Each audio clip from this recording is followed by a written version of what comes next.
উপদেষ্টা মাহফুজ আহমেদ বলল, আওয়ামী লীগ ছাড়া জামায়াত, বিএনপি, অন্যরা এই দেশ যারা বাংলাদেশকে ধারণ করে, লালন করে, পালন করে তাদেরকে বিদেশের রাজনীতি করতে দেওয়া হবে। আওয়ামী লীগকে কখনো রাজনীতি করতে দেওয়া হবে না। শেখ মুজিব এদেশেও বাঞ্ছিত ছিল। শেখ মুজিবুর রহমান এদেশে গণতন্ত্র হত্যা করেছে। শেখ মুজিবের শোষণ শাসন অনেক বেশি ছিল। ভাই, আপনাকে বলছি,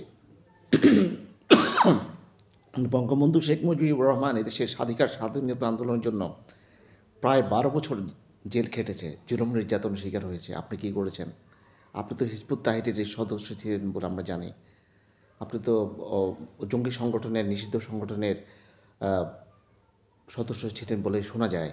আপনি তো কখনো ওপেন ছিলেন না, গোপন ছিলেন। কোথায় ছিলেন তাও জানতাম না, হঠাৎ করে বের হয়ে আসতেন। তো এরকম যারা গর্তের মধ্যে থেকে হঠাৎ করে বের হয়ে আসে, তাদের মুখে এই ধরনের কথা শোনা যায়। মূলত পাকিস্তানপন্থী জঙ্গিবাদ যারা লালন করে, পালন করে, তারাই কোনো দলকে বা কোনো ব্যক্তিকে নিয়ে এভাবে সমালোচনা করতে পারে।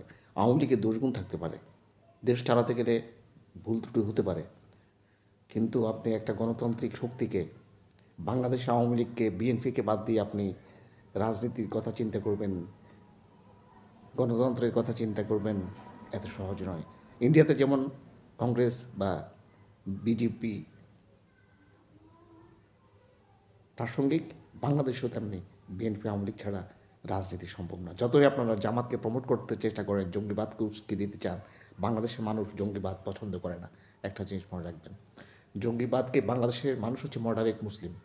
এখানে যেমন ইসলাম আওয়ামী লীগ করলেও কিন্তু ইসলামের বিরুদ্ধে যখন কোনো কথা হয় তখন কিন্তু এরা প্রতিবাদ করে, তেমনি ইসলামের নামে যদি কারোর উপর জুলুম নির্যাতন করা হয়, চাপিয়ে দেওয়া হয় কোনো কিছু, তখনও কিন্তু এরা মেনে নেয় না। সুতরাং এদেশে জামাত হচ্ছে জঙ্গিকে বা জঙ্গিবাদকে উস্কে দিয়ে প্রাসঙ্গিক কিছু নিয়ে এসে আপনি ক্ষমতার মসনদে বসার চিন্তা যদি করে থাকেন কেউ, এটি ভুল করছেন। এটা কখনোই সম্ভব হবে না। এদেশের মানুষ ব্রিটিশ বিরোধী আন্দোলন হতে শুরু করে আপনার হচ্ছে হাজী শরীয়তুল্লাহ, তিতুমির, এই ধরনের অনেক ইতিহাস আছে। পলাশির বিপ্লব আমরা জানি, ব্রিটিশ বিরোধী সকল আন্দোলন সংগ্রামের কথা আমরা জানি। সুতরাং এদেশে মানুষকে আপনার ভুল বুঝিয়ে বেশি দিন টিকা যায় না। যেমন আপনারা পারছেন না এখন। পারছেন?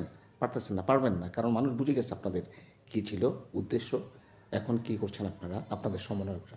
সবাই ভালো থাকবেন। আশা করি উনাদের ভুল তথ্যের মধ্যে এদের তত্ত্ব নিয়ে আমরা বেশি দূর আগাবো না। আমরা সবাই সতর্ক থাকবো। সবাই ভালো থাকবেন। আসসালামু আলাইকুম।